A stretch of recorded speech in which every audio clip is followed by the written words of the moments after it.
everybody. Again, this is Scott Bunce, and today I'm here with Tia Cristy. And Tia is an expert in communication, and we're going to talk about some really important things like how do CEOs and senior executives that are so poured into their business learn to communicate outside of a business environment, like their likability, and how do they reconnect with people at home, and how do they deal with really networking where their skill sets might be something else, might be finance, might be accounting, but maybe it's not those people skills. So Tia, welcome, glad to have you. Thank you so much for having me, Scott. It's a pleasure to be here. I'm excited. I am too. So why don't we start out with your background? What led you to this type of work along the way? Very interesting. So I started out as a radio personality. I lived all over the country doing that for many, many years, most of my life. And then I got a TEDx after a pandemic, and that kind of changed everything. It went viral and it got picked up by TED. And yeah, so it really kind of changed the trajectory of everything that I was doing. And I remember this really upstanding CEO came up to me one time and he said, "Teach me how to do what you do." And I said, "I don't know what that is. I don't know if it's teachable." So I worked with him and I developed a program, and it was just so rewarding to be able to help people communicate better, to become part of their stories, for them to understand their stories. It was really special. So I just love it. Well, that's And great. now I work for Vistage. So that's great That, too. which is why we're connected. Tia is a new Vistage speaker, and we're excited to have her part of the Vistage community and sharing her knowledge. But why don't we go back to likability? I think you've got three strategies to likability. How do I become likable? Well, I think what most people don't realize is there is actually a science behind it. I get a little nerdy sometimes, Scott, so just bear with me. But we have this common thing that it's almost like it's supernatural, right? But it's really on a subconscious level, and it's called in synchronicity, right? So what happens is, say we come into a conversation, we first meet, and you can actually use this for people that you're connected to, your spouses, your children, things like that. But learning it is really good. You can see it when you first meeting somebody. You come in, what's your energy level? You say between 1 to 10. What would your energy level be today, Scott? Today, I'm probably an 8.5. I love that. I love that. That's usually where I'm at too. But let's just say I'm at a 6, right? So I'm a little bit lower than you. And we meet, and I really do want to connect with you, but maybe I had a bad morning. Maybe I just got things on my plate, right? So what I have to do is I have to manipulate the situation, and I say that in a very good way. But I come in and I say to you, "Hi, Scott, how you doing? I now hear that you're at an 8.5. I have to bring myself up, and I Mm. have to start to expand my energy level so I can match you." And it's a really natural phenomenon that happens with everybody.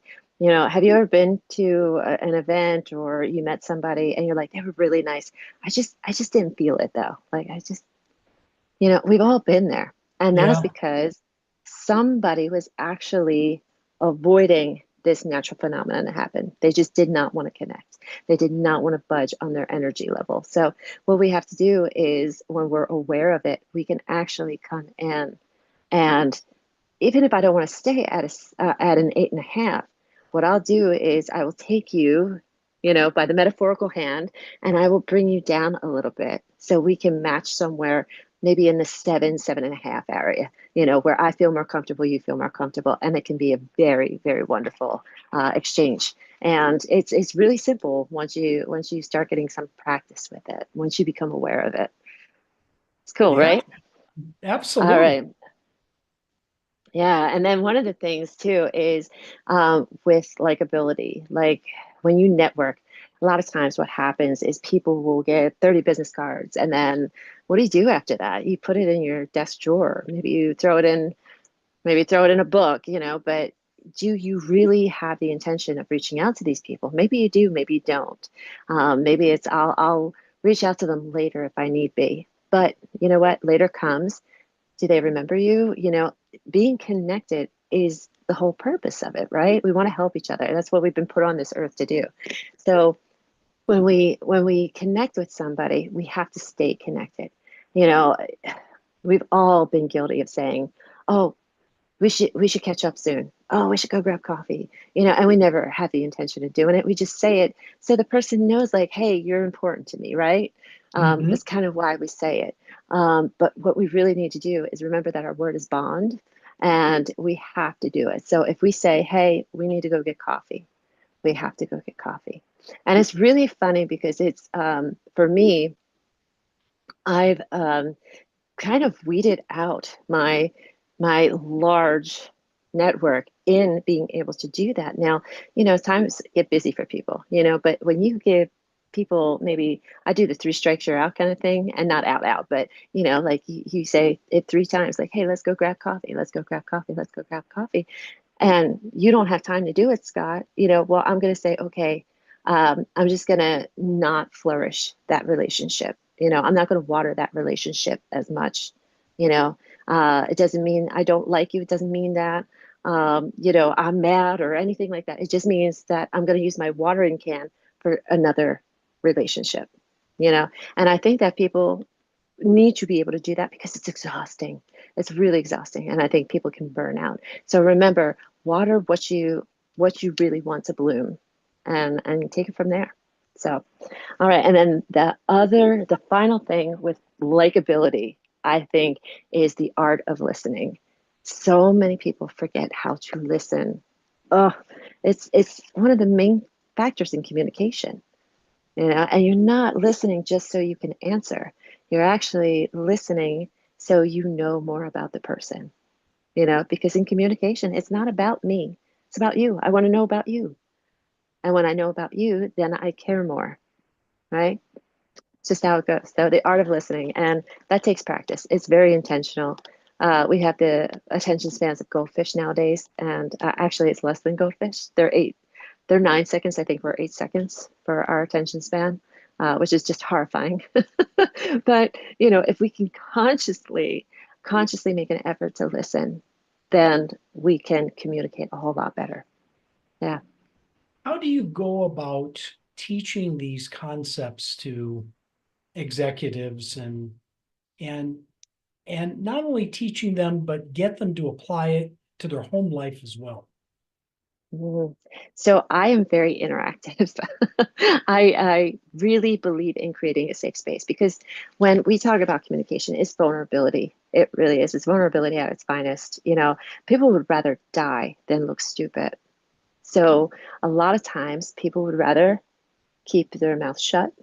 It's better to look a fool than open your mouth and remove all doubt. I think the saying used to go, which is it's a great quote, but it's very funny because as we have moved into this kind of time frame in society, when we keep our mouth shut, some people think it's stoic, other people think it's rude, other people think it's just unnecessary, right? So the whole thing is about connection. We now have all this social media and we're less connected than ever, people think, right? So what we want to do is we want to create that safe space. And I like doing that with executives because I come into their world and I create this safe space. And we got to remember that we don't always have to have the answers. you know I think that's what people fear most, is that they have the right answer. That's where the art of listening really comes in. And with you being in charge, I mean, it's a hard job. I was very blessed to be CEO for a period of time, and it's a really really tough job. It's a lot of hats you have to wear. So when you can sit there and say, all right, I don't have to have all the answers today, especially when you go home, especially when you're in the work setting. It's you're allowing other people to thrive and to flourish, and that's kind of the point. Hmm. Nobody wants to be in charge all the time, so I take that off people's plates, and it's really fun.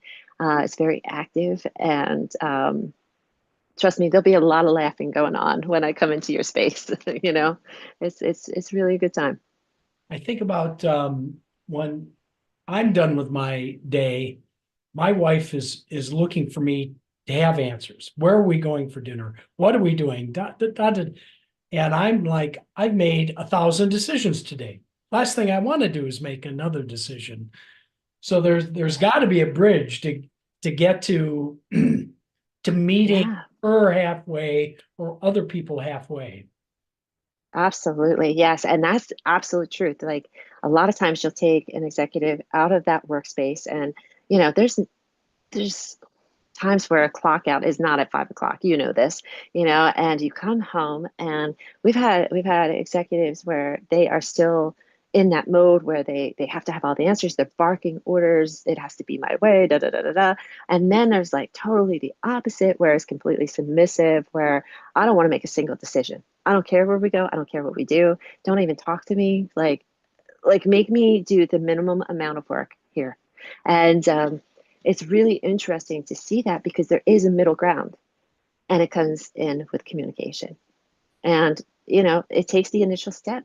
But once that initial step and that foundation is now laid, you can build on that, right? So you come home and your wife's like, well, where are we going? What are we doing? And you're like, I don't want to make these decisions. Sometimes it ends up and she's feeling like she got the cold shoulder from you, or, you know, all of a sudden now she's closed off because she feels almost, you know, I don't know how she feels, but like sometimes people will be like, oh, you know, he barked at me or whatever. I guess he needs more space to decompress. And it's not always that. It's you do need your space, absolutely. Like you need to know that about yourself. But you need to be able to have that conversation and say, let's lay a new foundation here. Okay. When I come home from work, I really don't want to have to make these decisions. And I want you to feel like you can, you know, why not surprise me? Why not make it something special? You know, here's the criteria, you know, and you got to have non-negotiables in there too. Like say she loves sushi and you don't, and she knows that's going to be the answer, that you don't want to go there. You know, make sure that that's a non-negotiable. I don't want sushi when I come home, you know. It's just communication is really going to be the thing that gets you guys over that kind of hump in the home life. And same thing when it comes to the children. You know, a lot of times it's, oh, I don't want to have to make a decision, you know, or I don't want to have to answer anything. And you have to really be intentional. Okay, I need this space to decompress when I come home, but after that, I'm all yours. I'm all yours from this time to this time. Doesn't mean that they will always take you up on this time to that time, but you know, when you can do that, you know, it's very special. They start to understand the pattern. You start to understand the pattern. And I always tell people too, like when it comes to kids, kids are, you know, it's a whole different animal, you know, really communicating with kids. But, you know, if you are at work and your child like FaceTimes you or something like that, take it. Let them know, you know, like, hey, you know, are you okay? Are you hurt? Are you safe? You know, things like that. Because that's the most important thing, making sure that a child feels safe. And then say, okay, well, you want to know if you can play with the sprinkler when you get home? Well, let me get back to you. I'm in a meeting right now, but I'll get back to you in an hour. And keep that promise. It's all about the intention that you have with communication. Well, that makes a lot of Yeah. sense. Let me ask you a different question. You've Sure. now been teaching this for a while, and you've probably come up against some people that are really struggling with communication and likability. Without giving away an individual or a scenario, can you reflect on a time where you came up against somebody that was really struggling, and how did you get them over the hump? Yeah. Well, I think again, it's one of those things where, you know, when you reach a certain level of in your career and you have to make a lot of decisions, um, you know, ego gets in there. I think a lot of times where, you know, wow, I was really smart to get to this level and I know all the answers. I have to know all the answers. That's part of my job. So when somebody comes in and tries to help you, in a different way, that can be very head-on collision. And I remember working with one group of people, and they kind of just looked at me like, what is this little girl going to teach us? Because I'm very tiny, very tiny. But I think what was so unique about this was I found out that this one person didn't look at the people that were in the business, all the different levels of employees in that building. They didn't look at them as if they were human and they had purpose. Mm, They were just walk-ons. Like let's look at it like a movie. It's just like walk-ons. Somebody that doesn't have a title, some boy number two in hat. Like that's all this was to them. And I was like, no, everybody has purpose. Everybody is the main character of their own story, or they should be, right? And you have a role within their story.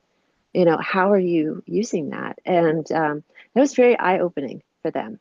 I remember that was extremely eye-opening. Even at the end of the week, they did, what moved you the most this week? And that was it. He was like, Tia, I couldn't believe it, and I know that just by doing that, he increased revenue within 12 months of making just that subtle change, because we can't do it alone. No man is an island, and trust me, I've been guilty of it myself, but it's every single soul that you encounter on a daily basis, I think, has purpose within your life.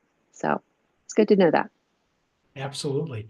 So Tia, you've got a really important message, and I'd love to see you get your message out there. So if people that are watching this want to get a hold of you, but what's the best way that they can connect with you and you can help them set up a program or training session or give a keynote speech, which I know you do? How do they get a hold of you? Yes, I love that. Thank you. So I am Tia Cristy, Cristy, no H, on LinkedIn. And then also, I guess email's always a great way. So Tia Cristy official at gmail.com. That's like my business personal. So that'll go directly to me. It doesn't go through anybody else. And that's a great way for us to connect, and we can set up time. So I would love that. And remember, it's Cristy, Cristy. Tiacristy. Great. Tia, so Very good to good. spend time with you and Oh, make Scott, some thank you. opportunity out of how do we get to be more likable and be better communicators. So thank you again for doing this today, and I'm wishing Thank you you. all the best. Thank you so much for having me. I really had a great time, and I hope you got some good value out of it. Absolutely.